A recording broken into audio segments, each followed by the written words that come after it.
Like you are somebody who went to IIT, then went to IIM, then went to investment banking. Then in your first attempt in UPSC, you became an IPS officer. And then in your second attempt in UPSC, you got AIR 1. तो like obviously एक वो high achievement वाला एक वो threshold मतलब चल रहा था कहीं ना कहीं. But like one of the most important things which always sort of stuck with me, which always sort of मतलब बिकॉज अब वही है मतलब आईआईटी में मैंने देखा था क्या होता मेरे को एक जगह किसी ने कभी बोला कि गौरव सर 1 ईयर बैक लिया था आईआईटी में.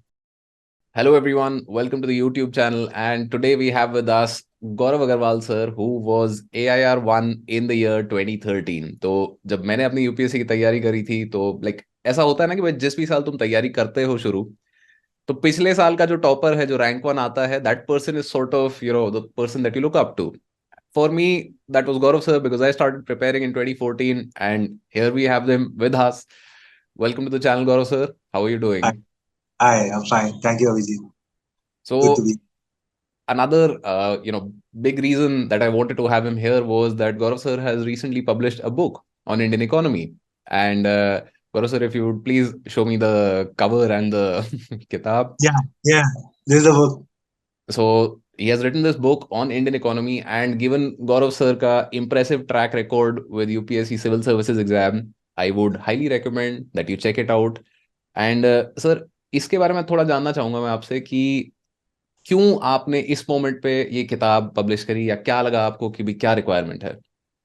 So, Abhijit, actually, जब मैं भी तैयारी करता था, हम्म. राइट, तो इकोनॉमी ऐसा सब्जेक्ट था जिसपे मेरे को हमेशा इकोनॉमिक्स में भी क्या है, पर्टिकुलरली जैसे जो जीएस वाली इकोनॉमी होती है, जो इंडियन इकोनॉमी के अराउंड रिवॉल्व करती है, right, certain basic concepts and then Indian economy.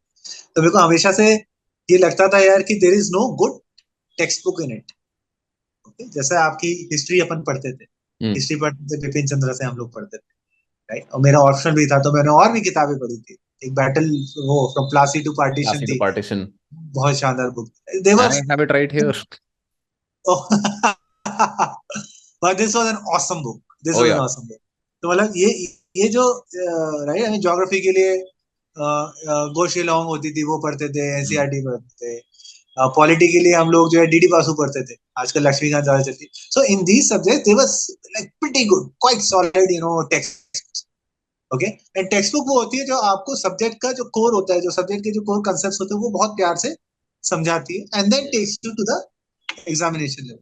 तो वो जो है मेरे को इकोनॉमिक्स के अंदर एक्चुअली मिसिंग लगता है. I mean, it is another thing कि मेरा ऑप्शनल भी इकोनॉमिक्स था. दैट इज व्हाई मैंने ऑप्शनल और उस सब के लिए इतनी इकोनॉमिक्स पढ़ी, इतनी डेप्थ में पढ़ी कि hmm. GS economy was like you know मेरे से आराम से हो गया. हम्म. बट ये चीज मेरे माइंड में थी कि I mean there is definitely a gap out there. And then फिर क्या था यार कि मतलब I mean I had always wanted to write a book. मैंने कुछ साल made an attempt as well. Hmm. Okay. मैंने लिखने की कोशिश भी की थी. Hmm. But writing a book is not easy at all. No. Like इतना difficult is easier to write an article. एक हम्म. आर्टिकल लिखना कहीं कहीं ज्यादा आसान है, बट जब किताब लिखने की बारी आती है 400-500 पन्ने की, like it's totally different ball game all together. Hmm. And फिर मैंने बीच में बुक लिखने की कोशिश की थी, but I could never finish, go beyond the first section. And then somewhere like it just the project died down. Few months back I was approached by the publisher of this book, Pearson. Hmm. I thought that I mean, yeah, why not, let us try. Okay. क्योंकि फिर क्या है कि जब मैंने and I mean try भी करना था तो इकोनॉमिक्स में ही करना था, because economics is subject which I really love and which I really understand. हाँ जी. ओके. मेरा मतलब कॉलेज के अंदर भी एमबीए जब मैंने किया था तो मैंने फाइनेंस में एमबीए किया था, बट इकोनॉमिक्स के सारे सब्जेक्ट में ऑप्शनल के अंदर जो इलेक्टिव्स होते हैं उसमें लेता रहता था. उनके अंदर सभी में मेरा ए प्लस आता रहता था, सिवाय प्रॉब्ली एक आध के. एंड देन मेरा जो जॉब था सिटी ग्रुप हांगकांग में मैंने जॉब किया था, I was a macro hmm. Trader. Hmm. Okay. तो वहां पे भी मैं बड़ा क्लोजली ऑब्जर्व करता रहता था, जो है जो सेंट्रल बैंक्स क्या करती हैं, हम्म. मार्केट्स होते हैं, करेंसीज कैसे मूव करती हैं, गवर्नमेंट पॉलिसी कैसे मार्केट्स के इम्पैक्ट करती है. सो लाइक काफी मैं क्लोजली इकोनॉमिक्स को फॉलो करता था, इन चीजें मेरे समझ में आती थी. Hmm. Right. So I mean this was clear to me कि लिखेंगे इकोनॉमिक्स के ऊपर. एंड उसके बाद में जब मैंने फिर इस बुक को लिखने से पहले मैंने रिसर्च की. Right, and I found out कि ओके जो गैप मेरे को उस टाइम पे लगता था, that gap is still out. Hmm. Okay, and basically you need a good text book जो कि लोगों को, रीडर्स को अच्छे से कंसेप्ट समझा. You don't need a compilation of notes, you hmm. don't need an assortment of facts and figures. Okay, आपको economics इतने सिंपल तरीके से लोगों को समझानी है कि टोटली कोई जिसने आज तक कभी कोई इकोनॉमिक्स ना पढ़ी हो, कुछ नहीं पढ़ी हो, उसको भी इस सब्जेक्ट के अंदर इंटरेस्ट है एंड उसको भी ये चीज अच्छी लगे. So that was in my mind when I hmm. started writing it down. And like it took me like some 7-8 months to finish this. मैंने जो है सबसे पहले तो I did a lot of research. Hmm. Okay, कि मैंने exam दिया था बैक इन 2013 में, है ना. तो तब से लेके अब तक there been like 9 years 10 years. तो मैंने पहले तो पिछले जो 6 साल के जो क्वेश्चन पेपर्स थे उनको देखा, मैंने उनको एनालाइज किया. आई रियलाइज कि ओके बाय एंड लार्ज ये पैटर्न रहता है, ये चीजें टॉपिक्स के ऊपर मोर इम्पोर्टेंस होती है, ये टॉपिक्स कम पूछे जाते हैं, राइट. हम्म. इतना आपका नॉलेज रिक्वायरमेंट इतना रहता है, आपका कंसेप्चुअल रिक्वायरमेंट इतना रहता है. सो इस तरह से मैंने पहले चीजों को ब्रेक किया. Okay, and then I started hmm. Writing this. And इसके अंदर भी Abhijit, like as I said, right, I mean the person I had in my mind was ऐसा पर्सन जिसने कभी इकोनॉमिक्स ना पढ़ी हो, राइट, बिकॉज जीएस के लिए आपको पढ़नी पड़ती है, right, and it's a compulsory hmm. Thing, is not an option. तो I really wrote it in a very, I really enjoyed writing it. I really wrote it in a way like, जैसे कोई story लिखी हो. तो okay, actually आप. मैं ये भी थोड़ा पूछना चाह रहा था आपसे कि like this is sort of given like this sort of a background. मैं आई लव रीडिंग. तो एक कहीं ना कहीं मेरे दिमाग में हमेशा एक रहा है कि कभी कुछ ना कुछ तो किताब मैं लिखूंगा, कभी भी कुछ ना कुछ something. So like what I want to know from you is what is that feeling of, मतलब how did you feel once you completed the book? कैसा लगा? Not just complete, like throughout the process of writing the book, right? I mean, हम्म. 7-8 महीने लगे मेरे को इस किताब को लिखने में, which was probably the longest project I had undertaken after UPSC. Okay. इस पूरे को मैंने काफी इंजॉय किया, मेरे को अच्छा लगता था. मैं लिखने सोचता रहता था, ओके ये कंसेप्ट है, इसको ऐसे समझाने. So things are there in my mind, somewhere in my mind, right. Hmm. उसको ऐसे आर्टिकुलेट करना है, इस तरीके से समझाना है. So earlier I was writing the book. Hmm. Okay, then so I said ना कि एक टोटली नॉन इकोनॉमिक्स बैकग्राउंड का पर्सन वाज माय ऑडियंस. तो मैं मेरी वाइफ को दिखाता रहता था, शी इज अ डॉक्टर, उसने कभी इकोनॉमिक्स नहीं पढ़ी, राइट. एंड उसका मैं फीडबैक लेता रहता था. लाइक उसने मेरे को कहा कि इतना टेक्स्ट की बजाय यूज मोर पिक्चर्स. हम्म. ओके, तो दैट इज वाई आप जैसे देखोगे कि बुक के अंदर मतलब रियली मैंने काफी पिक्टोरियली चीजों को समझाया है. Okay, I mean for instance जैसे ये है हम्म. आपका, how do stock markets and crypto exchanges differ. Okay, उसको पूरा लाइक पिक्टोग्राफिकली मैंने समझाया. देन आई मैंने चीजें जो समझा रहा हूँ, right, I try to relate them with events which keep on happening around us. Hmm. Okay, जैसे जब ये फिस्कल डेफिसिट और इन्फ्लेशन का मैंने कंसेप्ट समझाया, वो chapter is totally based on कि यूके में आपको ध्यान हो कुछ टाइम पहले लिस्टर्स को रिजाइन करना पड़ा था, या. एंड देन ऋषि मुझे पीएम बने थे. And that was because Liz Truss ने जो है government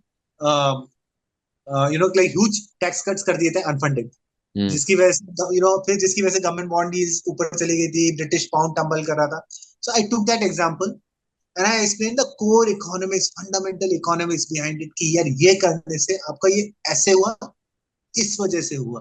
and then it starts making sense. I think if, sir, but obviously I've not read the book. I would love to read it and give a more Your thorough address to the I people send, on I'll the send a channel. copy to you, Vijit. नहीं नहीं, my point here is कि like this exact thing जो आप बात कर रहे हो ना, this exact point that you're talking about कि how does bond yield impact other interest rates in the economy, core underlying principles क्या हैं इनके, तो बहुत बार ये समझने में लोग गुम हो जाते हैं. हम्म. If you've been able to लोग do that, I think.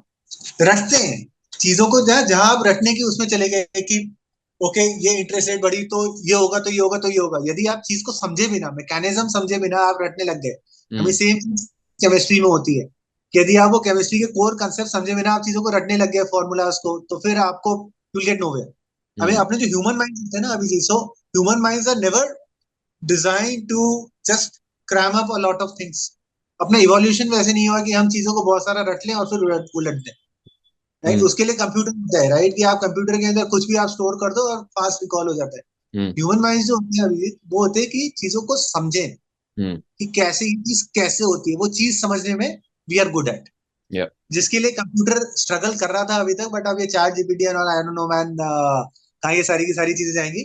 सो जो मैंने बुक लिखी है पूरी इसी एम्फेसिस हम्म के साथ में लिखी है कि कहीं रटने की जरूरत ना पड़े, हम्म राइट। आई मीन मैं इसके अंदर बार बार कहता भी रहता हूँ बुक के अंदर कि जो स्टैटिस्टिक्स है, फैक्ट्स एंड फिगर्स है, right, they are like your अपन सब्जी बनाते हैं, राइट, उसके ऊपर धनिया डालते, गार्निशिंग करते हैं, हम्म स्प्रिंकल कर देते हैं, okay, just to give that final effect, okay, कि आपकी कोर अंडरस्टैंडिंग होनी चाहिए। उसके बाद में यदि आप कोई फिगर देते हो या अप्रोक्सीमेट फिगर भी देते हो, स्टैटिस्टिक्स भी देते हो, तो that powerfully supplements your answer.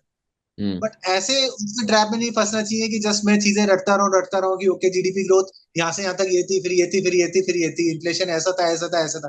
That is not going to get you anywhere, right.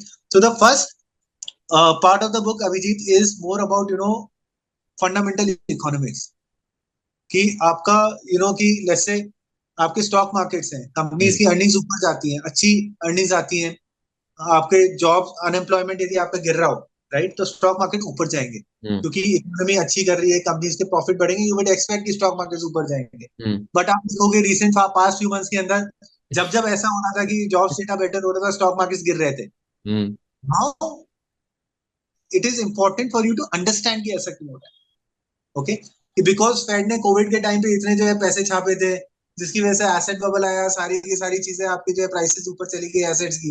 हम्म और अब जो है इतना अच्छा आपका जो ये एम्प्लॉयमेंट का नंबर होगा, फेड को उतनी तेजी से पैसा वापस खींचना पड़ेगा इन्फ्लेशन को कंट्रोल करने के लिए, हम्म बिकॉज इन्फ्लेशन 40 साल के हाई पे चल रहा है यूएस और यूके में। तो जब वो पैसा वापस जाएगा तो स्टॉक प्राइसेस वापस नीचे आएंगे, राइट। तो these are the mechanics you need to understand. The first part of the book is about this. Then second part is जैसे जैसे अपन इंडियन इकोनॉमी के ऊपर आते हैं, राइट, हम्म देन आपको इंडियन इकोनॉमी एक कहानी है। हम्म सो इंडियन इकोनॉमी एक कहानी है, उस कहानी का आपको एक मैक्रो व्यू होना चाहिए, ओवरऑल समझ में आनी चाहिए कि बड़ी बड़ी कहानी ये है, इसके अंदर ये छोटी छोटी छोटी छोटी कहानी है, राइट। आई मीन ये इंडियन इकोनॉमी की कहानी है, इसके हम्म अंदर फिजिकल डेफिसिट की ये कहानी है, इसके अंदर बैलेंस ऑफ पेमेंट्स की ये कहानी है, इसके अंदर करंट अकाउंट डेफिसिट की ये कहानी है, ओके, इसके अंदर सर्विसेज की ये कहानी है, हम्म मैन्युफैक्चरिंग की ये कहानी है, मैन्युफैक्चरिंग के अंदर आपके मिसिंग मिडिल की ये प्रॉब्लम है, ओके, आपकी इनइक्वालिटी की ये है। इस तरीके से आपको फिर अलग अलग चीजें समझ में आनी चाहिए, because that is how UPSC ask questions.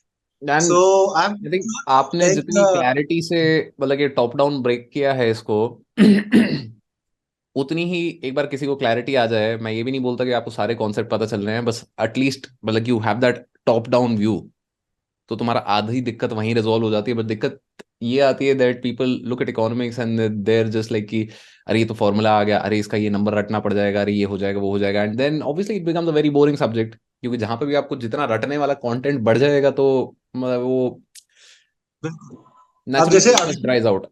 It is जब आप यूपीएससी की तैयारी कर रहे होते हो, राइट, तो यूपीएससी की तैयारी में बजाय ये रटने के कि आपका इन्फ्लेशन परसेंटेज ये रहा, ओके, हम्म आपके लिए ये समझना जरूरी है। मान लीजिए एक जैसे एक बहुत ही ब्यूटीफुल सवाल पूछा गया था one hmm of this mains में, कि last few years of high growth and inflation hmm have high growth and low inflation, sorry, have left, they reflect the fundamental strengths of the economy or something like that, okay, तो बिल्कुल वो है ना। हम्म अब question को आपको appreciate करना है, इस क्वेश्चन को आंसर करने के लिए, राइट, भले ही आपको ये नहीं पता कि ग्रोथ रेट कितनी थी तो भी चलेगा, भले ही आपको ये नहीं पता इन्फ्लेशन कितना था, ये चलेगा, बट आपको ये समझ में आना चाहिए कि यार लास्ट फ्यू इयर्स के अंदर इन्फ्लेशन गिरा तो क्यों गिरा, हम्म ओके, क्या वो जो इन्फ्लेशन गिरा और ग्रोथ बढ़ी, was it because of factors जो कि हमारी स्ट्रेंथ है, हम्म हमें इंट्रिंसिक फैक्टर्स की वजह से था क्या,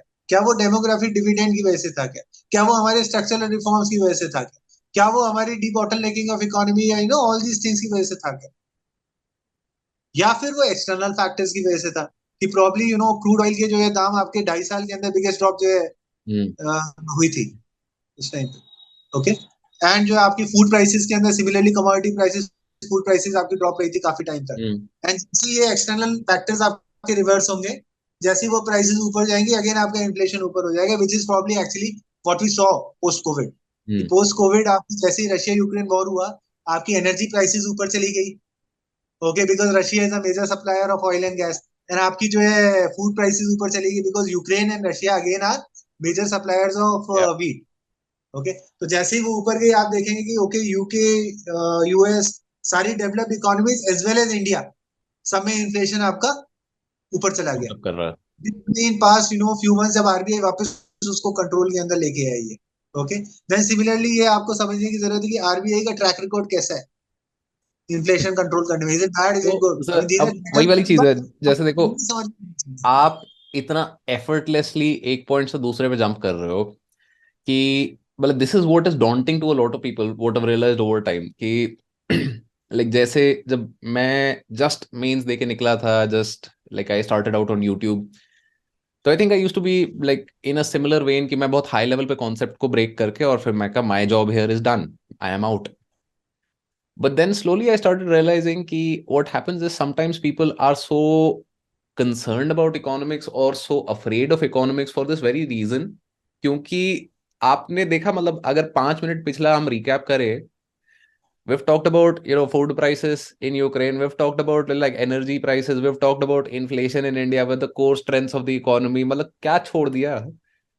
अब दिक्कत यहाँ होती है कि भाई जो नया बंदा घुसता है इसमें, देर लाइक कि अबे क्या क्या ध्यान रखना है मुझे, करना क्या है. तो my question to you over here is कि how does one become comfortable with seeing this bigger picture, कि अब जो डे वन पे कोई बंदा घुस रहा है इकोनॉमी में, they are not seeing the bigger picture. If they are, they really don't need like a book, they will get it by themselves. But जो नया घुस रहा है, जिसको नहीं पता कि भाई क्या है कैसे है, मतलब हाउ इज द फेड का interest rate impacting this thing, and then उसकी वजह से भैया यहाँ पे क्या कमोडिटी प्राइसेस क्यों बढ़ रहे हैं, उसकी वजह से भैया मतलब क्रिप्टो का क्या हो रहा है नहीं हो रहा है क्या. So like all of these things are interrelated, but how does one who's just gotten in, how do they start seeing it so that not to be overwhelmed. Well, इसके लिए मैं तो यही कहूंगा कि मेरी बुक पढ़ो आप। सेक्शन तरीके से लिखिए, so after first section, okay, first section is just about the exam, UPSC exam, the core economic starts from second section. और इसके अंदर स्टार्टिंग की है मैंने इन तीन वर्ड्स के साथ में, the impossible trinity. Okay, and Abhijeet trust me, आज तक के किसी भी यूपीएससी के जीएस के पेपर में ना तो आपने ये तीन शब्द देखे होंगे, और ना ही आगे के किसी पेपर में आप देखेंगे। You will never find the impossible trinity written anywhere in the any of the paper. लेकिन आपके प्रीलिम्स के अंदर इकोनॉमिक्स के जितने भी सवाल पूछे जाते हैं, उनके 1/3 सवाल आपके इम्पॉसिबल ट्रिनिटी के ऊपर पूछे जाते हैं। So what is impossible Trinity? Yes, that is what I explain in the entire अरे सेक्शन। तो मतलब मुझे तो बता दो. Impossible Trinity is very simple. Again I've put in a diagram, put in a like very interesting sort of picture here. वो मैं picture आपको दिखाता हूँ. दिस इज, ये जो लड़का दिख रहा है बॉल्स के साथ खेलता हुआ, 3 बॉल्स के साथ खेलता हुआ, Yeah, but the text this is is, too small to read. ये जो लड़का है ये आपका आरबीआई या सेंट्रल बैंक है. ओके, एंड आपकी जो कैपिटल फ्लोज है, एक्सचेंज रेट है और इंटरेस्ट रेट, राइट, इसको आप एक साथ मैनेज नहीं कर सकते. It is impossible to control all these three. Yeah. Okay, कहीं ना कहीं you will have to let off. Compromise on one. जो ग्लोबल जो इकोनॉमिक्स चलती है, जो अपन कहते हैं ना सारी की सारी चीजें इंटरलिंक्ड है, ये सारी की सारी चीजें हैं ही आपकी इस इम्पॉसिबल ट्रिनिटी के ऊपर बेस्ड. सो देन ये मैंने एक कांसेप्ट इंट्रोड्यूस किया, just impossible trinity, and then I take 10-12 chapters to explain it, explain different aspects of it, कि कैसे आपकी इन्फ्लेशन, यील्ड कर्व क्या होता है, इंटरेस्ट इन्फ्लेशन को कैसे इम्पैक्ट करती है, फिर आपकी इंटरेस्ट रेट का जो है इन्फ्लेशन का करेंसी के ऊपर क्या फर्क पड़ता है, करेंसी कैपिटल फ्लोज को कैसे इम्पैक्ट करती है, यूएस में कुछ हो रहा है तो वो इंडिया को कैसे इम्पैक्ट करता है, वो आपका स्टॉक्स को कैसे इम्पैक्ट करता है, all these things, bond yields को कैसे वो करते हैं, If होता I है, ये सब बेसिस. तो बेसिकली आपने कहा था कोई न्यू पर्सन है जिसको ये सारी चीजें क्लियर नहीं है, मतलब first thing the new person should do is कि बिल्ड योर कॉन्सेप्ट्स. आपके जो फंडामेंटल कॉन्सेप्ट्स है इकोनॉमिक्स के, right, I mean even if आपको कोई नोबेल प्राइज विनर भी होना अभी, तो भी आई मीन यही कॉन्सेप्ट्स है. ओके, चाहे नोबेल प्राइज विनर हो, चाहे आपने नई नई इकोनॉमी सीखी, कंसेप्ट सीखे। Just Nobel prize winners obviously काफी हाई लेवल पे होते हैं, काफी lots of maths and all, काफी नई नई चीजें करते हैं, बट कोर कंसेप्ट यही है। Hmm and these are universally true. तो आपको ये जो कोर कंसेप्ट है इकोनॉमिक्स के, ये समझने होंगे। That is why in this book also, शुरू में मैंने कहा ना कि जैसे सेक्शन 2 है, it is just about understanding these concepts, and then section 3 जो है, इट इज अबाउट कि ये कॉन्सेप्ट्स आपके इंडिया के केस में कैसे अप्लाई होते हैं। ओके, कि मतलब जब मैं सेक्शन 3 आरबीआई के बारे में लिख रहा था, section 3 is about how many flows from RBI के वॉल्ट्स या आरबीआई की हम्म प्रिंटिंग प्रेस से आपकी वॉलेट। तो पूरी जो जर्नी ऑफ मनी है हम्म उसको कैप्चर किया गया। Through that I explain the Indian financial system. And जब ये कर रहा था मैं, लिख रहा था मैं, तो उस समय की लाइक मैंने ऑब्वियसली अपनी वाइफ को मैं दिखाता रहता था, राइट। एंड हम्म मेरी वाइफ 10 मिनट वो आरबीआई वाला चैप्टर पढ़ने के बाद में बोलती कि आज मेरे पहली बार समझ में आया कि आरबीआई काम कैसे करती है। She is absolutely, she is a doctor, she has no मतलब background in that is an economics. achievement, sir, I will say. उसको पढ़ने के बाद में समझा कि सीआरआर, एसएलआर, फलाना डिमाका जो अपन बातें करते रहते हैं, hmm report, reverse repo rate, actually RBI money को कैसे कंट्रोल करती है, हम्म एक्चुअली वो जो है आरबीआई इन्फ्लेशन को कैसे कंट्रोल करती है, वो चीज जो है समझ में आई, राइट। सो सेक्शन 2 के अंदर I introduce the concepts, section 3 के अंदर I reiterate them and tell them कि ये प्रैक्टिकली कैसे अप्लाई हो रहे हैं आरबीआई और बैंक्स वगैरह इन सब के केस। हम्म ओके, देन जो है सेक्शन 4 के अंदर I introduce the concepts of macroeconomics की, जीडीपी क्या होता हम्म है। जीडीपी मैंने ना बड़े, I don't know why, but मैंने जस्ट एक एप्पल वाले एग्जांपल से समझा। जैसे कीन्स की इक्वेशन होती है, right, y is equal to C plus I plus G plus N X. Now it sound so daunting, okay, but मैंने समझा है कि मान लीजिए एक प्रोड्यूसर है, राइट। अभी जैसे लेट्स से आप प्रोड्यूसर हो, इकोनॉमी के अंदर सिर्फ आप ही प्रोड्यूस करते हो, सिर्फ एप्पल आप प्रोड्यूस करते हो, मैं कंज्यूमर हूँ। मैं कहता हूँ अभिजीत मेरे को 5 एप्पल चाहिए, तो आप 5 एप्पल प्रोड्यूस कर देते हो, तो हम्म हमारा जीडीपी क्या होता है, 5 एप्पल्स हो गया। हम्म फिर मेरा एक फ्रेंड आता है, ओके, वो बोलता है कि अभिजीत मेरे को जो है 5 एप्पल चाहिए, 5 एप्पल चाहिए, मैं एक कस्टर्ड, एप्पल कस्टर्ड की फैक्ट्री लगा रहा हूँ, तो 5 एप्पल आप मेरे को दोगे तो उसमें मैं 5 पैकेट जो है एप्पल कस्टर्ड के बनाऊं।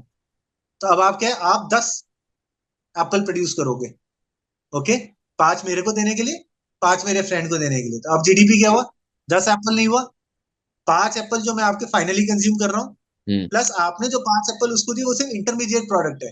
हम्म उसके जो 5 एप्पल कस्टर्ड निकले, वो फाइनल प्रोडक्ट है। तो हम्म जीडीपी हो गया आपका 5 Apple plus plus 5 5 custard. Custard.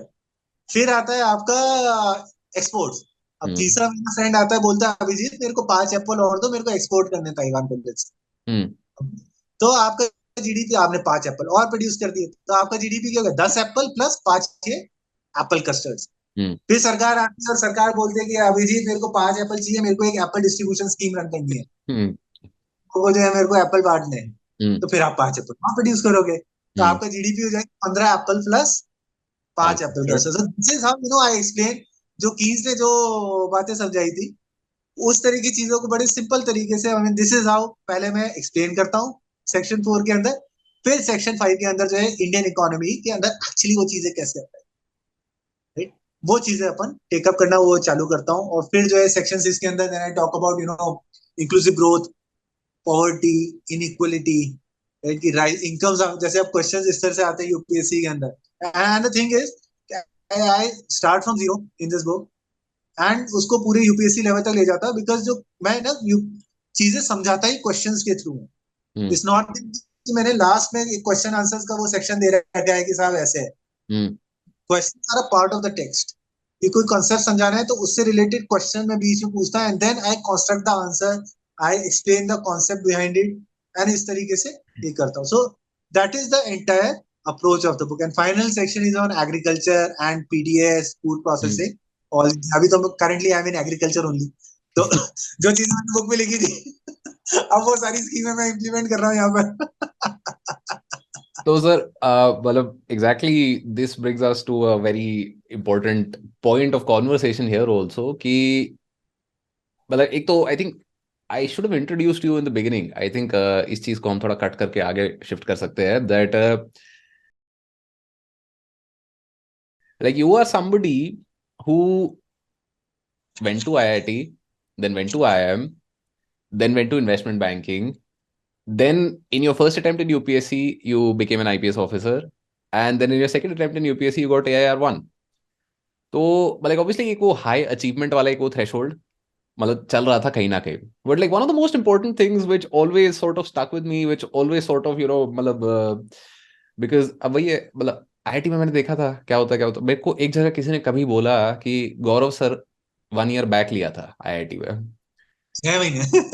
ना मतलब एक सेमेस्टर का बैक लग गई थी. तो मतलब how did you feel about that, and now looking at it, like what kind of perspective did that semester back give you, कि भाई मतलब बैक लगने से होता है कुछ, नहीं होता है, क्या होता है? क्योंकि देखो मुझे ये याद है आईआईटी में जबरदस्त हवा बनता था इसका कि भैया सेम बैक लग गई तुम्हारी तो नौकरी नहीं लगी, तुम्हें ये नहीं होगा, तुम्हें वो नहीं होगा, X Y Z. But eventually I don't think it matters all that much. What do you think sir? यार मैटर तो करता है, मैटर नहीं करता, मैटर तो करता है, एंड बहुत। हम्म. ओके, एंड मतलब इस बात पे तो ये कि नौकरी नहीं लगेगी या ये वो फलाना दिमाग का, राइट? आई मीन, सो मेरा सेम बैक जो था, राइट, सेमेस्टर जो एक्सटेंड हुआ, ऐसा नहीं था कि just it was some freak hmm. Incident, isolated event, ऐसा नहीं था कि मेरा जो है शुरू से ही आईटी के अंदर जाके शुरू से ही मैं फर्स्ट ईयर में फिर भी मैंने ठीक ठाक कर लिया था, बट सेकंड ईयर ऑनवर्ड्स मेरा एकदम डाउनफॉल चालू हो गया था, एंड थर्ड ईयर में तो एक्सट्रीम, मतलब मैं तो बिल्कुल ऑलमोस्ट 2-3 कोर्सेज में मैं फेल वेल हुआ था, 2-3 में और पास हुआ तो प्रोफेसर ने दया करके जो है पास किया था, हम्म. राइट? इस तरीके से मेरा पूरा की पूरा सिस्टम चल रहा है, like pathetic, absolutely hmm. Pathetic, right? And फिर वो जो सेमेस्टर एक्सटेंड हुआ, राइट, हम्म. उसके पहले हालांकि मेरा जो है, सो अब आप ये देखो कि मैंने जब आईटी के साथ में कैट दिया था, सो मेरा कैट वैट में आराम से हो जाता था, बट इंटरव्यू में जाके लाइक बिल्कुल कुछ नहीं हो हम्म. पाता। प्रोफेसर मेरे ऊपर जो इंटरव्यू ले रहे होते तो वो हंसते थे कि जब देखते थे कि यार आईआईटी के अंदर मैं किस तरह से कर रहा हूँ, रिपोर्ट कार्ड एंड ऑल तो सबके पास से जाती है, हम्म. हंसते थे। किसी मेरा जो है कैट वैट में किसी आईएम के अंदर नहीं होता था। फाइनली सिर्फ आईएम लखनऊ में इसलिए हुआ था क्योंकि वो लोग कैट को ज्यादा वेटेज देते। हम्म. लाइकवाइज मैंने जो campus placement, right, I mean just imagine उस समय IIT Kanpur computer science country के अंदर बेस्ट होता Yeah. था। आज की स्थिति में I mean most of the top rankers go to IIT Bombay, but उस हम्म. समय ऐसा नहीं। IIT Kanpur computer science used to be the best. वहां मैं गया, ऑल इंडिया रैंक 45 में गया था। मैं जब कैंपस प्लेसमेंट के थ्रू जॉब भी लग गई थी मेरी एक, हम्म. तो एवरेज टाइप्स की लगी थी बट लग गई थी। हम्म. वो भी सिर्फ इसलिए लगी थी कि उन्होंने फेस वैल्यू पे ले लिया था। जो मेरे इंटरव्यूअर थे, उनका इंटरव्यू के दौरान फोन आ गया था कोई किसी फ्रेंड का, तो वो पूरा इंटरव्यू फोन पे करते करते निकाल दिए। उन्होंने मुझे ली कि हाँ भैया कंप्यूटर साइंस का कुछ तो आता ही था। And as fate would have it, फिर मेरी डिग्री एक्सटेंड हो गई। हम्म. तो वो जो कंपनी थी जिसने जो है मेरे को जॉब दिया था, उस कंपनी में भी अपना ऑफर विड्रॉ कर लिया। तो हम्म. मैं जब आईआईटी कानपुर कंप्यूटर साइंस से निकलने वाला था 2 दिन पहले, तो मेरे हाथ में नौकरी नहीं हम्म. थी। मेरे पापा को मैं झूठ बोलता था कि जो है पापा मैं यहाँ एक सब्जेक्ट में फेल हो गया, क्योंकि रिपोर्ट कार्ड तो घर जाती है, हम्म. तो बोलना तो पड़ेगा ही घर वालों को कि पापा एक सब्जेक्ट में फेल हो गया। उसके बाद मैं इंटर्नशिप पे चला गया, रिपोर्ट कार्ड पापा के पास में आई तो देखा 2 सब्जेक्टों में फेल है। हम्म. तो उनको ये चिंता हो गई कि ऐसा तो नहीं है, घर वालों को ये चिंता हो गई ऐसा नहीं इसको पता ही नहीं हो, और जब इसको पता लगे तो वहां shock. Oh my God. And this is not the worst part दीदी, hmm. This is not the worst part. Hmm. Worst part जिससे सबसे ज्यादा फर्क पड़ता है वो ये पड़ता है जब आप खुद अपनी आंखों के अंदर जो गिर जाते हम्म. हैं। You can like switch your self of from all external people, but आप अपने आप को खुद से जो है स्विच ऑफ नहीं कर सकते। यार मतलब मेरे को ध्यान है, हम लोग क्या करते थे ना कि कॉलेज में ना समर समर्स के अंदर रुककर काफी हम लोग गेमिंग करते थे। उस समय कंप्यूटर गेम चलते थे, counter strike, age of Counter empires, Strike. ये सब चलते थे। तो क्या है कि मैं गर्मियों की छुट्टी में बस 3-4 दिन के लिए घर जाता था, फिर वापस कॉलेज आ जाता था और वहीं कॉलेज में रह के खेलता रहता। तो जब मैं फाइनल उसके लिए आ रहा था, तो हमारे क्या मेन गेट होता था, है ना, हम्म. कॉलेज का जो मेन गेट है, वहां हम्म. से 2-3 किलोमीटर अंदर हॉस्टल होता था। तो वो रोड से रिक्शा से जाते थे, तो उस समय रिक्शा से जा रहा होता था, राइट हैंड साइड के ऊपर हमारा ऑडिटोरियम पड़ता था। उस ऑडिटोरियम में उस समय कॉन्वोकेशन की तैयारी चल रही थी अभिजीत, एंड मैं रिक्शे से जा रहा हूँ, मेरे को साइड ऑफ द आई से दिख रहा है वहां पे ऑडिटोरियम। मेरी इतनी हिम्मत नहीं होती कि मैं गर्दन पलट के देख सकूं, because that was suppose to be my convocation जिसमें मैं नहीं जा पा रहा था, because I like screwed up like that. Hmm. जब आप अपनी आंखों में गिर जाते हो ना, that is what is the worst part. And फिर वहां पर भी Abhijeet, you have two choices, hmm. But clearly you have two choices. पहली चॉइस होती है कि हाँ गिर गए, अपनी आंखों में कुछ नहीं, डिप्रेस हो गए, रो रहे हैं, कर रहे हैं, and you just give up. Second choice ये होती है कि यू गैदर योरसेल्फ। जितनी आप मेहनत कर रहे हो उससे आप डबल मेहनत करो, ट्रिपल मेहनत करो, अपने आप को इकट्ठा करके you just work on the basics में, and that is what will propel you, that is what will lay the foundation for the coming time, and that is what will take you to newer highs. तो मैंने तो मेरा जो IIT के अंदर debacle हुआ था उससे बेसिकली मैंने यही सीखा कि अल्टीमेटली मैं इतना नीचे क्यों गया, राइट? आई मीन ऐसा तो है नहीं कि कोई इंटेलिजेंस लेवल मेरा गिर गया हो। इंटेलिजेंस लेवल तो वही है जो बचपन से चला आ रहा है, राइट? तो आपको ध्यान हो तो जैसे रोहित शर्मा होता था शुरू में, रोहित शर्मा के बारे में शुरू में खूब कहते थे कि टैलेंट है, टैलेंट है, टैलेंट है, राइट? बट वो कभी कंसिस्टेंटली परफॉर्म नहीं करता था। देन जब रोहित शर्मा ने अपने आप को अप्लाई किया, लाइक सारा वो डिसिप्लिन रखा, properly he worked on the basis, then he really bloomed as a आपका batsman, right? He became like he reached such मतलब heights. he has achieved the success. मतलब रोहित शर्मा, यार रोहित शर्मा is कर सकते हो, बट वो जो पीरियड था 2015 से लेके 2019, man, Rohit Sharma was the best batsman. World cup की चार चार उसने पांच पांच सेंचुरीज लगाई थी। Okay, so the thing is कि टैलेंट तो मेरे अंदर वही था, ओके, बट आईआईटी के अंदर जाने के बाद मेरे अंदर एरोगेंस आ गई थी। अपन सबको बोस्ट करना अच्छा लगता है कि ओके कि भाई मैं तो पैदाइशी इंटेलिजेंट हूँ, ओके, पढ़ना वढ़ना तो जो है ये उन लोगों का काम है जिनके अंदर दिमाग नहीं है। इस तरह की फीलिंग तो आ गई थी, मैंने पढ़ना वढ़ना सब छोड़ दिया। नॉट जस्ट पढ़ना, लाइक इन जनरल लाइफ में कुछ भी करना हो तो टैलेंट के साथ साथ आपको वो मेहनत भी करनी, एरोगेंस अपनी जो है एक कोने के अंदर रखनी होगी, and you will have to apply yourself, and that is what will prepare the base for future stuff. And यही मैंने सबसे बड़ी सीख ली थी एक्चुअली वहां से। यही फिर आगे मेरे आईआईएम में काम आए, यही फिर जो है फाइनली यूपीएससी के अंदर काम है। ऑब्वियसली रैंक वन तो लग से आती है, okay, but of course like you have to be good and you have to work hard and all those things तो होनी चाहिए। उसके बाद में ईश्वर की दया होती है जो रैंक वन आती है। बट फाइनली अभिजीत, वो जो, अच्छा, इंसिडेंटली उस समय ऑडिटोरियम में जो चल रहा था, राइट, उस समय हमारे चीफ देन प्रेसिडेंट थे, उस समय जो प्रेसिडेंट थे ऑफ इंडिया थे वो आ रहे थे हमारे कॉन्वोकेशन पे। फाइनली यार जब रैंक वन आ गई, उसके बाद में लवासना के अंदर जब फाउंडेशन कोर्स का जो वैलिडिक्टरी सेरेमनी हो रही थी, तब प्रेसिडेंट ऑफ इंडिया उस समय प्रणब मुखर्जी थे। उन्होंने आके जब मेरे को वो गोल्ड मेडल दिया, दैट वाज द टाइम जब मेरे को उसका क्लोजर मिला कि भाई ओके, हाँ ठीक है। दैट नाउ आगे की चीजें कर सकते हैं। 2005 के अंदर वो इंसिडेंट, और उसका क्लोजर फिर 2014 के अंदर। So I think मतलब आपने भी जैसे you started very late with your preparation, मतलब I think you were already मतलब past 27 28 something. तो मतलब इतना लेट आपको क्या, मतलब what was the thing what drove you to go towards civil services? I think you were doing pretty well, मतलब आप इन्वेस्टमेंट बैंकिंग में काम कर रहे हो, आईआईटी आईएम का डिग्री आपने कर लिया है, अब लेकिन सब छोड़ के क्या चुल मची कि भैया नहीं यूपीएससी करते हैं? तो अभिजीत यार, आपने वो मूवी देखी होगी ना, इंसेप्शन? हम्म। लियोनार्डो डिकैप्रियो की थी, राइट? कि बिल्कुल आपके बिल्कुल। लेवल के ड्रीम के किसी लेवल के अंदर के लेवल के अंदर लेवल जाके एक छोटा सा आइडिया प्लान कर देते हैं, एंड देन फिर हाँ। Grow, right? So I mean the part of the country I come from, यदि जो है बच्चा बचपन में होशियार होता है हम्म तो माँ बाप, दादा दादी, नाना नानी सब लोग ये चाहते हैं कि बेटा बड़ा होके या बस बेटी जो है बड़े होके कलेक्टर बने, okay. So hmm. That was the बचपन लेवल वाला इंसेप्शन। नाउ ऑब्वियसली बड़े होके आप क्या करते कराते हो, that depends on a lot of other things as well, yeah right? तो मतलब I always used to flirt with this idea of UPSC, always, so somewhere always in my mind. मेरे को ध्यान है मैं इतना बेवकूफ था, मतलब एक्चुअली मेरा जब ये रैंक आने के आईटी के अंदर सिलेक्शन होने के बाद में कॉलेज लेने की बात थी, तो मेरी मम्मी चाहती थी कि मैं आईआईटी कानपुर लूं। वो सिर्फ इसलिए क्योंकि आईआईटी कानपुर से लोग बाग यूपीएससी के अंदर क्लियर करते थे, ओके। आईआईटी बॉम्बे लेने चाहता था, लेकिन IIT, I mean as again fate would have it, कि हम्म जब मैं मेरी काउंसलिंग बॉम्बे के अंदर हुई, हम्म बॉम्बे के अंदर मैं पहली बार गया था, वहां जाते ही 3 दिन बारिश हो रही थी लगातार नॉनस्टॉप। मैं ठहरा रेगिस्तान से आया हुआ आदमी, मैंने जीवन में नहीं देखा। उसके बाद में वहां गया, मैं अंदर मैंने देखा गाय गाय गाय ऐसे घूम रही है, गोबर ऊपर चल रहा है, मैंने पूरा बेकार, राइट? सो मैंने कहा यार बॉम्बे बॉम्बे तो नहीं चल पाएगा अपने से, तो मैंने कानपुर भेजा था।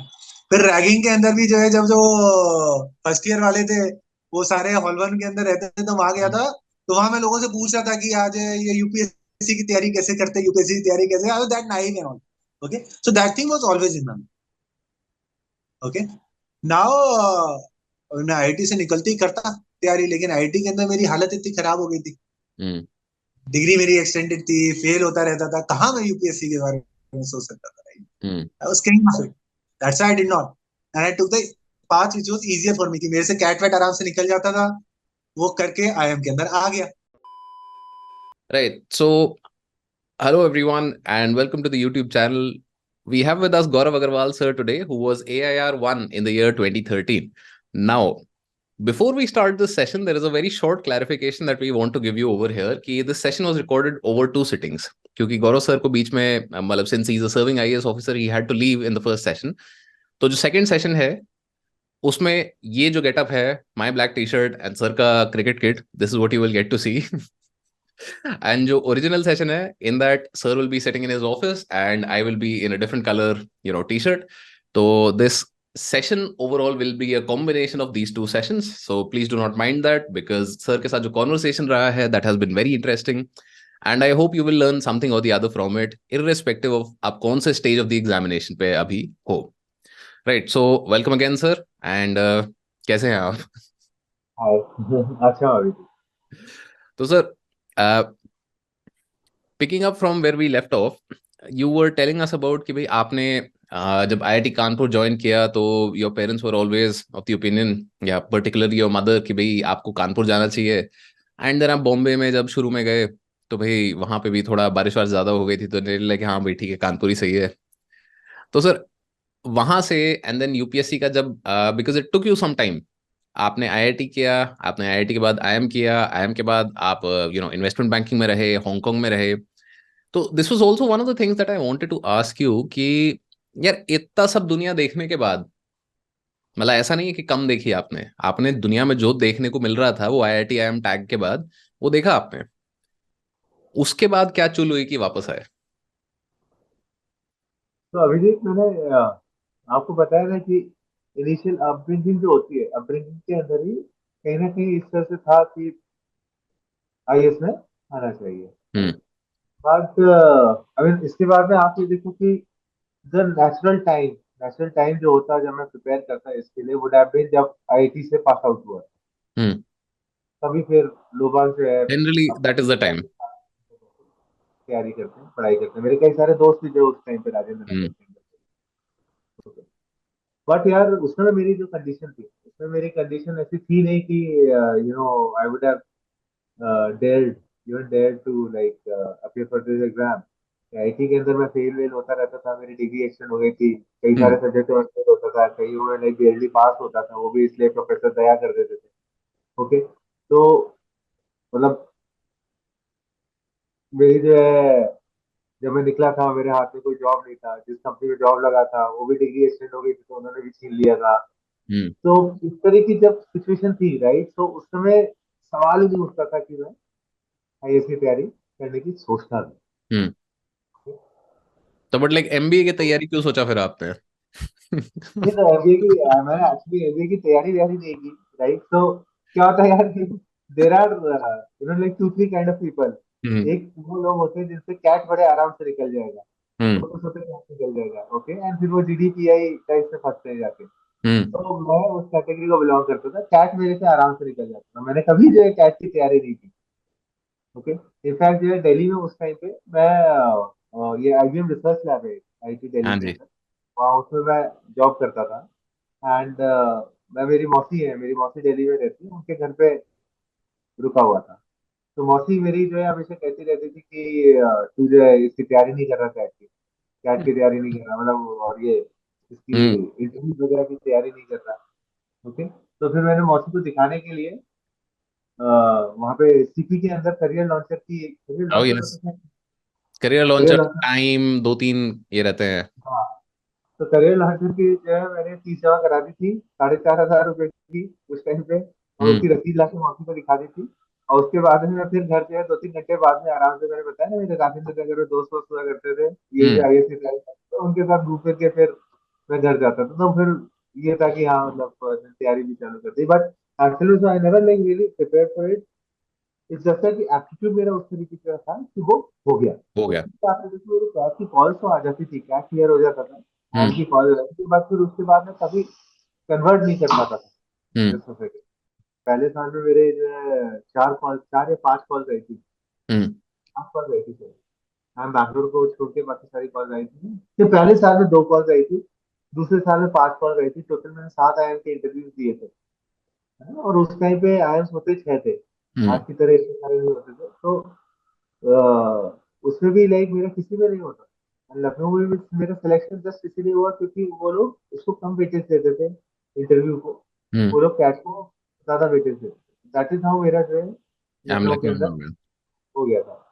ओके, एंड फिर मतलब आई एम लखनऊ के अंदर जाने के बाद फिर मैंने प्रॉपरली पढ़ाई की, एंड सेकंड प्रोबेबली जो अपॉर्चुनिटी हो सकती थी एग्जाम देने की, वो तब हो सकती थी जब आई एम लखनऊ से पास आउट।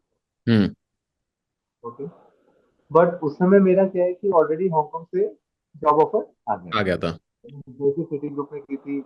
उसके बाद में मेरा जो है वहीं से प्री प्लेसमेंट ऑफर आ गया था, हम्म। और मतलब वो इतना अच्छा जॉब है यार, you can not leave those kind of job. तो दैट इज वाई फिर वहां से पास आउट होकर मैं सीधा की सीधा hmm. I went to Hong Kong, and तो हांगकांग में वहाँ आपने कितने साल नौकरी करी? हांगकांग में मैं रहा था करीबन 3 साढ़े 3 साल रहा। 3 साढ़े 3 साल। एंड आई थिंक देन उसके बाद धीरे धीरे 2012 में मैं यू आगे गेव योर जाके, फर्स्ट अटेम्प्ट। सो पहला अटेम्प्ट हाँ प्रीलिम्स वाला 2012 में हुआ था। एक तो प्रीलिम्स अक्टूबर में होता था और मेंस जो हम्म। है वो उस टाइम पे साइकिल ही कुछ पता नहीं, अजीब सा था कि भाई मतलब अक्टूबर में शुरू होगा, फिर मेंस होगा जनवरी में जाके, हाँ, जनवरी भी फरवरी में आई थिंक। हाँ, कुछ ऐसे था। तो तब जो वहाँ पे एक्चुअली जब मैं सिटी ग्रुप में था तो वहाँ पर मैं क्या है कि काफी क्लोज, तो मेरा काम था जो आपकी यू नो इंटरेस्ट रेट्स हो गई या क्रेडिट हो गया, इक्विटीज हो गई, करेंसीज हो गई, सबको ट्रेड करता, तो मैं क्या हम्म। मैक्रो इकोनॉमी काफी क्लोजली फॉलो करता। हम्म। अब वहाँ पे जो गवर्नमेंट पॉलिसी होती है, गवर्नमेंट एक्शन होते हैं, सेंट्रल बैंक के एक्शन होते हैं, सबको काफी क्लोजली फॉलो करता था, और इनके क्या इम्प्लीकेशंस होते हैं, कैसे मार्केट के अंदर प्रोपेगेट करते हैं, ये सारी चीजें। हम्म। तो वहां रहते रहते जो है that is how like finally this idea grew on me कि I should be involve in policy making. Okay, and फिर धीरे धीरे करते करते like after 3.5 years hmm. I said कि now I must go back to India, और फिर यहाँ पर आके फिर मैंने पढ़ाई इसकी करी। तो जो सर आपने फर्स्ट अटेम्प्ट दिया था इन 2012, आई थिंक फर्स्ट अटेम्प्ट में भी आपने क्लियर किया था यूपीएससी। हाँ, हाँ, तो उस टाइम पे आपकी क्या रैंक रही थी? 244। एंड आई थिंक तो आपकी एवरनोट की डायरीज होती थी, right? You had shared them very publicly. And since I had started preparation in 2013-14 around that time, तो मतलब 2013 में you were rank one, obviously एक वो बहुत ही इन्फ्लुएंशियल फैक्टर रहता है। And like one of the questions that I saw over there, I still remember it because it was just so damn funny, is कि आपने एक क्वेश्चन की तैयारी कर रखी है, प्रिपेयर्ड, कि IIT, then IIM, then IPS and now IAS, what do you want man? Interview के लिए कर रखी होगी मैंने। हाँ तो मतलब इंटरव्यू के लिए जेन्युइन मैं क्या क्वेश्चन करता है कि भाई था, मतलब बंदा सेटल कहाँ हो रहा है, कि भाई आईआईटी भी कर लिया, आईएम भी कर लिया, कि इकट्ठे कर रहे हो क्या, क्या चाहिए?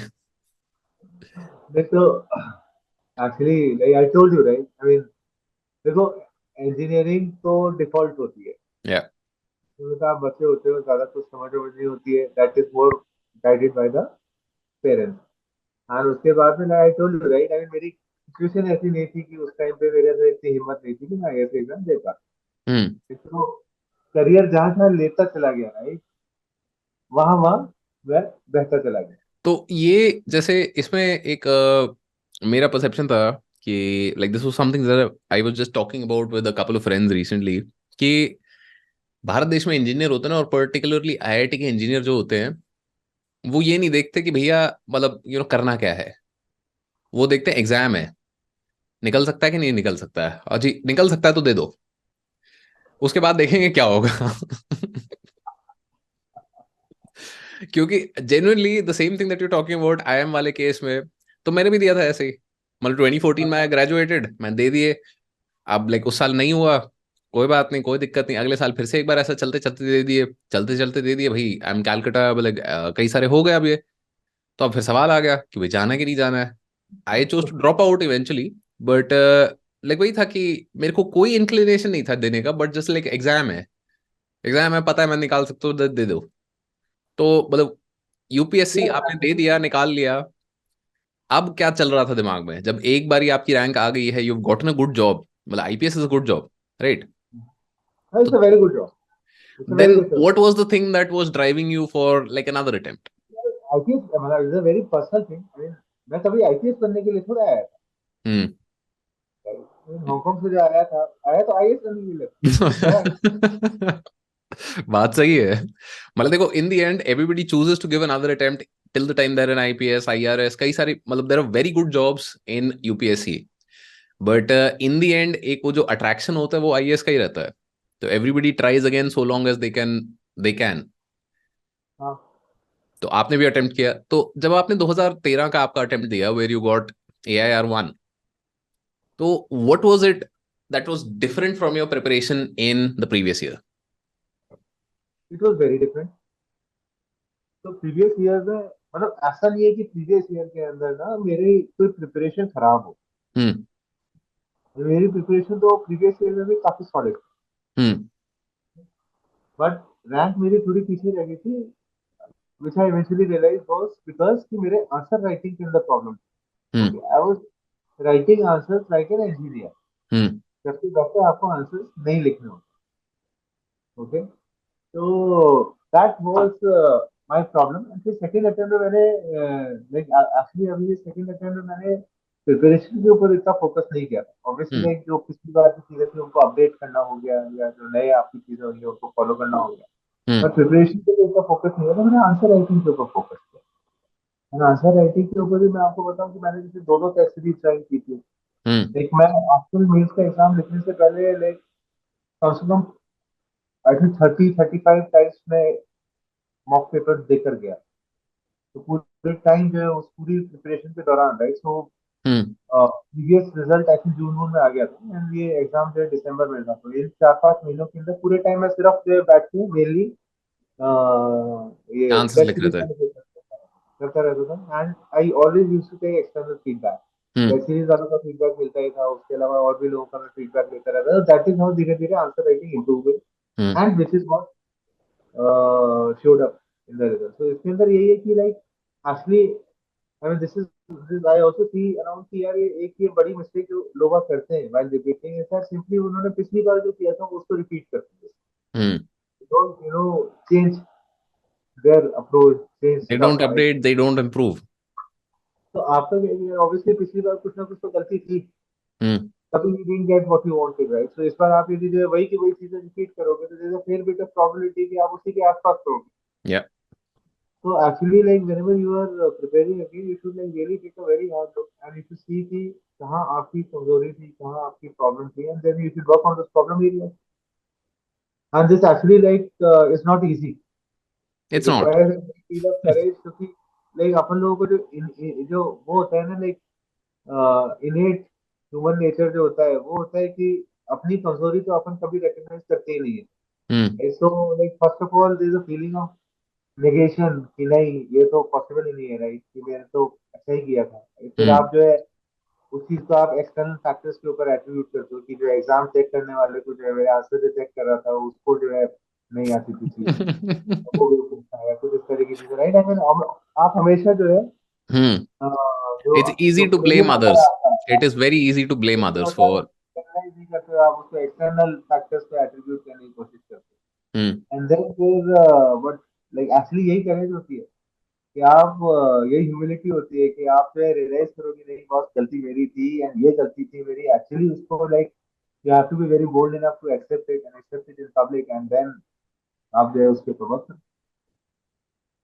एंड इनफैक्ट जो होता है आपकी like this not just about this exam, like even in life, right, I mean you see people around, you see yourself, most of the times we just don't accept our We don't. But it's very difficult. Mistakes. I think recently I was reading somewhere that there are two things that are very, very difficult for people to do. The first, most difficult thing is to apologize. कि भाई हमको मतलब माफी मांगनी नहीं आती कि भैया मैंने गलती कर दी, माफी. क्योंकि ईगो बीच में आ जाता है. And the second hardest thing that a lot of people face a problem with is asking for help. तो आपके बारे में जैसे अब ये है, so coming from a different perspective of preparation and everything, तो like now what I'm doing is also thinking as like founder of UPSC Prep. तो यूपीएससी प्रेप हमारा नया इंस्टीट्यूट है. We been trying to do things, we been trying to help people XYZ all of these things. But क्या होता है ना कि 2012-13 की अगर मैं बात करूं, तो test series was a very very new concept back then. मतलब उससे पहले टेस्ट सीरीज भी बहुत ज्यादा नहीं होती थी. I think Vision was the first institute which came out with this whole idea कि भाई टेस्ट सीरीज लाते हैं, कि भाई मेंस की टेस्ट सीरीज होगी. एंड मतलब ये वाली चीज मैं हमेशा ऐसे, मतलब this is how I like chart the trajectory. Vision had 2013 rank 1 you, right? 2014-15 में आए, 2016 में Insights had Nandini KR, 2017 में Forum had Anudeep Durishetty. तो मतलब वो जो जो साल होते हैं तो वो उस तरफ से वो इंस्टीट्यूट एकदम ऐसे वो जूम एक्सपोनेंशियल कर्व पे जाता है. तो एक ये वाली भी चीज है कि I agree completely that if you're doing the same things and expecting a different results, that is not a good way to go about it. You have to change, you have to adapt, and having the courage to do that is something जो completely आपके ऊपर है, जो कि बहुत सारे लोग मानने को तैयार नहीं है. तो how do you, मतलब what would be your advice to people giving mains this year, कि भाई how do they improve, कि भाई अभी करीब I think 1.5 महीना रह गया है. तो इसमें क्या कर सकते हैं वो लोग लास्ट के 1.5 महीने में, in terms of accepting, in terms of taking feedback, how can they improve in order to increase or make their outcomes better than what they were before? यार जैसे लास्ट का ये जो 1.5-2 महीना है इसके अंदर तो आपका फोकस ना सोली दो चीजों पे ही होना चाहिए. लाइक पहला तो ये कि प्रीवियस ईयर्स के क्वेश्चन पेपर्स सॉल्व करने हैं. हम्म. चाहे आप फर्स्ट टाइम दे रहे हो चाहे आप रिपीट कर रहे हो, हम्म. प्रीवियस ईयर्स के question papers are the gold standard. Yeah. If your preparation level is good enough, आप यदि पिछले साल के क्वेश्चन पेपर में अच्छा कर पा रहे हो तो आप मोर मोर लाइकली देन नॉट इस साल के क्वेश्चन पेपर में भी अच्छा ही करो. यानी हम्म. लगभग लेवल तो उतना ही रहता है. right? तो पिछले साल के क्वेश्चन पेपर करने के वो जब करेंगे तो अपने को रियलाइज होगा कि ओके यहाँ पर मेरी एग्जैक्टली लाइक नॉट जस्ट ये टॉपिक वीक है, बस इस टॉपिक के अंदर मेरी ये वाली चीज कमजोर है. Like you hmm. Will pinpoint, you'll be able to pinpoint and precisely identify your weakness. You'll be able to identify कि यार ओके मतलब मैंने ये टॉपिक पढ़ा तो था कि लेट्स से चोला किंगडम के अंदर ग्राम पंचायत का रोल कि मैंने पढ़ा तो था बट उससे ये वाला एस्पेक्ट नहीं पढ़ा. हम्म. तो ये कि मैंने यानी कि उतनी डेप्थ से शायद नहीं नहीं पढ़ा किया है. है. हम्म. या फिर जो है कि आपको लगे कि यार ये इसका मैंने ये टॉपिक पढ़ा है, इसका मतलब थोड़ा जस्ट मैं कर्सरी टाइप का आंसर लिख पा रहा हूँ, प्रॉपर आंसर नहीं लिख पा रहा. तो you will realise your flaws, कहाँ आपको जो है मेहनत करनी है, कहाँ पे आपको इम्प्रूव करना है. सो that is the thing. And the second thing is revision. Revision is very very important. Like मैं तो जो है हम्म. आई थिंक मैंने कम से कम 10 बार कोर्स रिवाइज किया होगा. तो क्यों क्या होता है उसमें इतना सारा लिखना होता है. सर मैं 4 बार बोल देता हूँ. मैं वो तो कम से कम 3-4 बार तो करके जाना. उसमें लोगों का ऐसा हो जाता है कि भैया 4 बार कैसे होगा. मैं कहा यार अगर तुम इस चीज पे तुम इशू मान रहे हो, तो then maybe you need to do other things. Actually very easy. यदि आपने क्या है कि यदि आपने नोट्स प्रॉपर बनाए, नोट्स आपके खुद हम्म. के शब्दों में बनाए. नॉर्मली क्या होता है कि अपन जैसे किताब के अंदर अंडरलाइन कर लेते हैं या फिर किसी चीज को न्यूज क्लिपिंग को आप कट करके पेस्ट कर लोगे या कुछ कर लोगे. इससे क्या होगा कि वो चीज कभी आपने इंटरनलाइज की नहीं. लाइक वो कभी आपके न्यूरल नेटवर्क या न्यूरल तंत्र से निकल के like you could never you were never able to internalise it. क्योंकि या. यदि आप उसको जो है खुद आपके हाथों से यदि नोट्स बनाते हो, whether you are hmm. Typing और यू आर राइटिंग राइट, तो क्या होता है कि आप अपने वर्क में जब करते हो तो यू इंटरनलाइज दैट. तो आपको इनिशियल नोट्स बनाने में टाइम लगता है बट उनके रिवीजन आपके subsequent every revision becomes so fast and fast and fast कि फिर आपको कोई प्रॉब्लम नहीं होती. क्योंकि क्या होता है कि एग्जाम के अंदर ना इतने सारे वर्ड्स के अंदर लिखना होता है. हम्म. 10 मार्क्स के लिए 150 वर्ड, 15 मार्क्स के लिए 250 वर्ड्स, इतने सारे जो है वर्ड्स लिखने होते हैं कि उस समय आप मौके पे बैठ के यदि सोचने लग गए हम्म सारी चीजें, तब तो you will not never be able to finish a decent part of your paper. Hmm और फिर आपका ना वो क्वालिटी वर्सेस क्वांटिटी का ट्रेड ऑफ आ जाएगा। और यदि आपका जो रिवीजन प्रॉपर है, सारे पॉइंट्स सारी चीजें आपके माइंड में ऑलरेडी सेटल्ड है, देन जब हम्म क्वेश्चन आएगा, आपके देखो कोर इश्यूज तो वही रहते हैं, जस्ट आपके अलग अलग तरीके से पूछता रहता है यूपीएससी। तो या फिर आपके कोर तो पॉइंट्स तो वही 10 पॉइंट है, आपको अलग अलग तरीके से लिखना है, और आपको 10 पॉइंट रिफ्रेश करने के लिए आपको सोचना नहीं पड़ेगा, वो आपके पूरे एकदम टेस्ट पे रहेंगे, जस्ट इसको ऐसे लिखना है, ऐसे ऐसे ऐसे लिखना है। तो then you know that thing will become very very. तो आई थिंक तो दो चीजें मैं कहूँगा, प्रीवियस क्वेश्चन देखें, उससे सीखें एंड रिवीजन करें। which brings me, but like I have two questions, one from the first one from the second one, कि फर्स्ट पॉइंट आपने जो बोला था उसमें आपने ये बोला था कि भाई आपको डेप्थ पता चल जाएगी जब आप पीवाईक्यूज अटेम्प्ट कर रहे हो कि भाई आपका क्या मिस हो गया है, कहाँ पे गैप है, कैसे है। तो like this is one of the big problems with civil services exam preparation कि भाई एंडलेस है। मतलब आप पंचायत के अंदर भी घुस के पता नहीं कहाँ तक पहुंच सकते हो, बट एक पॉइंट पे कहीं ना कहीं आपको बोलना था हाँ भाई हो गया ठीक है। तो how do you identify that depth कि भाई मतलब हाँ इतना बहुत है। यह ना जैसे अभी मैंने जो बुक लिखी है, हम्म ओके, उसके लिए भी क्या है, मैंने प्रीवियस ईयर के क्वेश्चंस देखे, तो हम्म क्लियरली एक तरीके के क्वेश्चंस होते हैं जो कि आपके ना करंट अफेयर्स बेस्ड होते हैं, हम्म जो उस समय पूछे गए थे, उस समय के किसी करंट अफेयर्स के ऊपर बेस्ड है। अब उस तरह के क्वेश्चंस को इस साल देखने का तो कोई पॉइंट नहीं बिल्कुल। है, राइट। एंड तो उनको तो आप जस्ट फिल्टर आउट कर, क्योंकि इस साल करंट अफेयर्स बेस्ड क्वेश्चन तो इस साल के करंट अफेयर्स। हम्म सेकंड तरीके के वो क्वेश्चन होते हैं जो आपके स्टैटिक टॉपिक्स होते हैं, जो हम्म आपके जो एवरग्रीन टॉपिक्स होते हैं, राइट, उनके हम्म अंदर you will realize what are the important hmm topics. तो उन टॉपिक्स के अंदर यदि आप कंसिस्टेंटली क्वेश्चंस को आंसर करने में स्ट्रगल कर रहे हो, then you have to spend time. क्योंकि यदि जो है मान लीजिए पिछले 6 साल में से 4 साल यदि उस टॉपिक से सवाल पूछे गए, तो हम्म फिर भी प्रॉब्लम कि इस साल भी पूछे जाएंगे, that's a favourite topic. Hmm and यदि आप उन 4 सालों के क्वेश्चन का आंसर नहीं कर पा रहे हो, इट मीन्स कि यार just a game of probabilities. तो आपको आपको आपके इस साल आंसर करने की प्रोबेबिलिटी इंप्रूव करने तो उस चीज को और कंसेप्ट आपको पढ़ना ही पड़ेगा। सो दैट इज हाउ, लाइक आपको थोड़ा सा डिसाइड करना होता है। मान लीजिए कहीं कोई वन ऑफ क्वेश्चन आ गया, कुछ ये हो गया, हम्म तो ठीक है कि मतलब यू कैन कि चलो छोड़ो, आगे you can take up chance. But जो कोर आपके टॉपिक्स हैं उनको तो पढ़ना ही चाहिए, अदरवाइज तो फिर तैयारी क्या है, आपकी तैयारी नहीं है। नहीं, so see, what I'm asking you are questions also that I get asked very frequently कि भाई कितना डेप्थ तक जाना है, कहाँ तक जाना है, कब रुक सकते हैं, कैसे कर सकते हैं। एंड जनरली मतलब आप जो आंसर दे रहे हो pretty similar is what I tell people कि यार पीवाईक्यू देखो तो एक बारी कि हाँ कहाँ हाँ। तक क्या क्वेश्चन आया है। जब तुमको दिख रहा है यार पार्लियामेंट से हर साल 2 सवाल बन रहे हैं, तो पार्लियामेंट तो पढ़ लो। अब अब मतलब जैसे मैं आपको बताऊं कि ना, राइट, अभी जैसे ये बुक लिखी थी तो दैट इज मेरे को इकोनॉमिक का, जीएस इकोनॉमिक का अभी हम्म पता है मेरे को कि मेंस के अंदर जितने भी क्वेश्चंस आते हैं, राइट, 95% ऑफ द क्वेश्चंस सिर्फ आपके 3 टॉपिक से आते हैं। हम्म तो भी ग्रोथ, इंडियन इकोनॉमी वाला जो पोर्शन होता है उससे, एंड आपका एग्रीकल्चर। हम्म ओके, तो देन आप यदि मेंस के लिए प्रिपेयर करोगे, इन 3 टॉपिक्स को तो पढ़ो ही पढ़ो आप। और इसके अंदर क्या होता है कि फिर ना काफी एनालिटिकल टाइप के क्वेश्चन होते हम्म हैं। ओके, उसमें भी चीजें तो वही है, लाइक हमारे टाइम पे भी हमने जो पढ़ी थी चीजें वही रहती है मोर और लेस।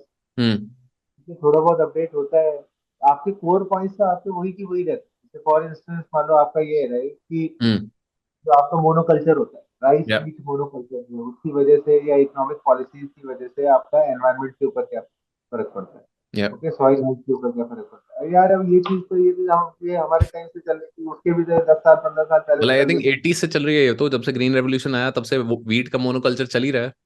हाँ, और उसके क्या इश्यूज रहते हैं उसकी वजह से, और कैसे आपकी जो इकोनॉमिक पॉलिसीज होती है, राइट, कैसे उस चीज हम्म को वर्सन करते हैं। ओके, कि for example, I mean India is a water deficient country. Hmm okay, कि हमारे पास जो है पानी की कमी है, स्पेशली कई सारे स्टेट्स में। तो ऐसे में आप यदि राइस पैदा करके एक्सपोर्ट कर रहे हो, तो you are actually exporting water. Okay, and उसमें भी आप जो है राइस पैदा करने के लिए और सब्सिडीज दे रहे हो, हम्म तो you should be able to appreciate this fact. ये सालों साल तो वही चलते रहते हैं। जैसे आपकी फूड प्रोसेसिंग इंडस्ट्रीज लैकिंग है। हम्म ओके, हम लोग जब स्कूल में पढ़ा करते थे तब से पढ़ा करते थे कि इंडिया जो है थोरियम से यूरेनियम बना के, और फिर वो होते थे ना phases of phases nuclear of programme. the nuclear power project. हाँ हाँ, हम्म और इसका अभी मैं रिसेंटली देख रहा था, रॉकेट बॉयज देख रहा था मैं। हम्म तो उसमें होमी बाबा का जो है उस टाइम से जो है ये प्लान था कि थोरियम से हम यूरेनियम बनाएंगे। ओके, वो चल तो ही रहा है आज तक। पॉइंट इज कि आपकी ना ये कोर चीजें आपकी वही रहती है। ओके, थोड़ा बहुत चेंजेस आता है बट कोर चीजें हम्म आपकी वही रहती है, उसके अराउंड ही आपकी most of the preparation actually होती है, हम्म पर्टिकुलरली फॉर द मेल्स। आपकी कोर चीजें तो वही रहती राइट, सो सर सेकंड चीज जो आप बोल रहे थे, जैसे where you were talking about revision being a very important aspect of the entire mains ka preparation, and you were somebody who like went through the entire thing 10 times because आपने अपने अच्छे notes बना लिए थे. है। So the second thing that I wanted to ask you from that answer was कि भाई what makes for good notes? How do you make good notes? What are good notes? Well, I mean, मतलब आपने जैसे किताब लिखने के time पे I am sure short notes बनाए होंगे कुछ नेसेसरी कंडीशन जो है वो, एक नेसेसरी कंडीशन तो है कि वो आपके खुद के शब्दों में होने चाहिए। आपके खुद के. शब्दों में होने चाहिए, like they hmm should be in your own words, क्योंकि तभी आप चीज को इंटरनलाइज करते हो। हम्म ओके, एंड फिर क्या होता है ना कि यार एक चीज को कभी, आई मीन, जैसे आजकल तो वैसे इंटरनेट तो काफी यूज होता है बट एटलीस्ट हमारे टाइम पे इतना नहीं होता था, and I always use to insist कि इंटरनेट का हैवी यूज करना चाहिए। हम्म टिपिकली क्या है कि पहले के टाइम में अप्रोच ये होती थी कि आप एक, वो हिंदू न्यूज़पेपर आता है या कोई एक मैगजीन वैगजीन आ गई, वहां से आपने किसी इशू को पढ़ लिया, पढ़ हम्म के आपने लोग न्यूज क्लिपिंग्स लगाते थे अपनी कॉपीज ऑफिस के अंदर, आपने चलो खुद के नोट्स भी बनाए, but that is not going to be enough, that is never going to be enough. Hmm आपको किसी भी टॉपिक को कम से कम 5-7 जगहों से तो पढ़ना ही चाहिए, तब जाके आपको उसके कॉम्प्रिहेंसिव एक व्यू मिलेगा। हम्म और उस कोई चीजें क्या है कि आपकी डेवलपिंग होती है, लाइक चीजें, हम्म आपके इश्यूज जो होते हैं वो आपके डेवलप होते रहते हैं with time. Okay, and newspaper article, कोई भी न्यूज़पेपर आर्टिकल तो एक इंस्टेंट ऑफ टाइम के ऊपर उसको कैप्चर करेगा, एक हम्म पर्टिकुलर एंगल को कैप्चर करेगा। So good note will be, good notes में ये भी होना चाहिए कि आपके कम से कम जो सोर्सेज हैं, हम्म दे शुड बी कम से कम 5-7 जगह से तो आपने देखा हो उस चीज को, हम्म सो दैट आप उसको प्रॉपरली, उसके क्या प्रोज हैं क्या कॉन्स हैं, आगे पीछे का थोड़ा इवेलुएट करके कर पाओ, and the proper note should flow like a story. Hmm it should flow like a story, क्योंकि आपका फिर क्या है कि ये ना, जैसे ऐसा नहीं लगना चाहिए हैप हैजर्ड कि यहाँ से आपकी ये क्लिपिंग लग गई, यहाँ से ये क्लिपिंग लग गई, यहाँ जो ये क्लिपिंग लग गई है, it should not be a patchwork. या ओके, कि जैसे फॉर एग्जांपल आपके पीछे जो पोस्टर है, राइट, हम्म अब इस पोस्टर को मैं 10 जगह से यूं काट दूं और यूं आड़ा तिरछा यूं उसकी जो है स्ट्रिप्स में चिपका दूं, ओके, तो that is never going to be like a good note. Hmm good note तब होगा ये सारों को आप प्रॉपर तरीके से एक अच्छी एक कोहेरेंट स्टोरी के अंदर कराए, because that is eventually how you will have to answer. Hmm आपके नोट्स एक्चुअली आपके आंसर्स की तरह होने चाहिए, उन आंसर्स की तरह जो आप एग्जाम में लिखने वाले, that I think qualifies for good. And I think I completely agree with you there, क्योंकि ओवरऑल क्या होता है ना कि हम इतनी इन्फॉर्मेशन पढ़ लेंगे, इतना कुछ कर लेंगे, और जब तक उसको रीऑर्गेनाइज अपने तरीके से नहीं करते, एक मतलब कोहेरेंट फ्रेमवर्क में नहीं डाला, या एक मतलब स्ट्रक्चर में नहीं डाला हमने नोट्स को, तो then it just becomes like assortment of like random facts. और रैंडम फैक्ट फिर रट्टा मारना, भाई वो अलग सरदर्दी है. वो चीज कभी नहीं हो पाएगी, लाइक आप कभी इतनी सारी चीजें रख ही नहीं सकते। हम्म चीजें आपके जहन में उतरनी चाहिए, चीजें हम्म आपके पूरी इंटरनलाइज होनी चाहिए। So I think, so what would be something that you would recommend to people who are giving mains this year in order to, improve their chances? कि भाई notes क्या बनाए, कैसे बनाए, मतलब हमने काफी चीज पे बात कर ली इसका. तो couple of, how would you say, recommendations from you as somebody who has cleared this exam twice, मतलब in his first attempt, second attempt में rank one. So what is it something that you felt was absolutely essential for this exam? Something that would help people who are giving mains this year? Your I mean एक तो यार मैंने कहा ना कि you should like practice hmm okay previous year के question paper देखो that will tell you कि आप किस लेवल के हो, लाइक आप उस लेवल पे हो कि नहीं हो। हम्म okay? और नहीं हो तो वहाँ कैसे पहुंचोगे। टेस्ट सीरीज देनी चाहिए, टेस्ट सीरीज डेफिनेटली देनी चाहिए, तो क्योंकि उससे क्या है आपको पूरा आइडिया लगता रहेगा, जो चीजें आपकी टेस्ट आउट होती रहेंगी। और अपन लोग यही करते हैं कि अपन लोग ये सोचते हैं कि नहीं यार अभी मेरा टॉपिक ये पूरा नहीं हुआ, हम्म या फिर अभी मेरा अच्छे से नहीं पढ़ा मैंने। हम्म टेस्ट सीरीज में अपने को कहीं ना कहीं इंटरनली ये डर होता है कि अच्छे मार्क्स नहीं आएंगे। या अच्छे मार्क्स नहीं आएंगे तो कोई फर्क नहीं पड़ता, आपको आपका एम कोई टेस्ट सीरीज में टॉप करना थोड़ा है। हम्म आपका एम यूपीएससी निकालना है। जब तक आप वो इतना bravely you have to be brave, आपको चीजें फेस करनी पड़ेंगी। इन्होंने कान भी like in ostrich. Hmm okay, आपको वहां जाके चीजें फेस आउट करनी पड़ेंगी, आपको टेस्ट वगैरह देने पड़ेंगे, फीडबैक लेना पड़ेगा, तभी तो यार आप सुधर पाओगे। अदरवाइज तो फिर क्या है कि you will be living in your own shell या which would not be enough. Right. So I think with that note, we'll end this session. Gaurav sir, thank you for your time again, and I think अभी भी फिर से वही हो जाता है कि भाई गौरव सर का थोड़ा बिजी शेड्यूल चलता है, तो टाइम की हमारी थोड़ी पाबंदी रहती है। But sir, thank you again for your time and your insights, and मतलब it was fun talking to you. It was like great experience, क्योंकि लाइक यू आर समबडी, जब मैं शुरू करी थी तैयारी तो like you were somebody who was always like out there. मतलब आपका जो क्रेजी फोटोन वाली डायरीज हैं, Superman Returns, your blog, and like I have read all of those things multiple times over, just trying to figure out भाई what the hell is going on. And मतलब आपका clarity about the exam shone through हमेशा, कि भाई आपने जिस तरीके से अपने नोट्स बनाए थे, या आपने जिस तरीके से ब्रेक डाउन किया था एग्जाम को, so that has been something that has stuck with me, that helped me clear the exam. And not just me, I think there have been a number of people. I think 2017 ka rank one, Anudeep, 2019 में there were a couple of people who clearly directly mentioned you कि भाई आपकी जो original findings थी वहाँ पे, या may be ऐसा नहीं है कि मे बी ओरिजिनल हो, आपसे पहले भी हम श्योर किसी ने सोचा होगा, बट आपने लिख दी सामने, आपने डाल दी, फेंक दी बाहर। तो वो उसकी वजह से there has been a whole generation of civil servants who just been, how would you say, inspired by your ideas. So thank you again, sir, and glad to have you here. There we are, and we'll see you sometime. Thank you.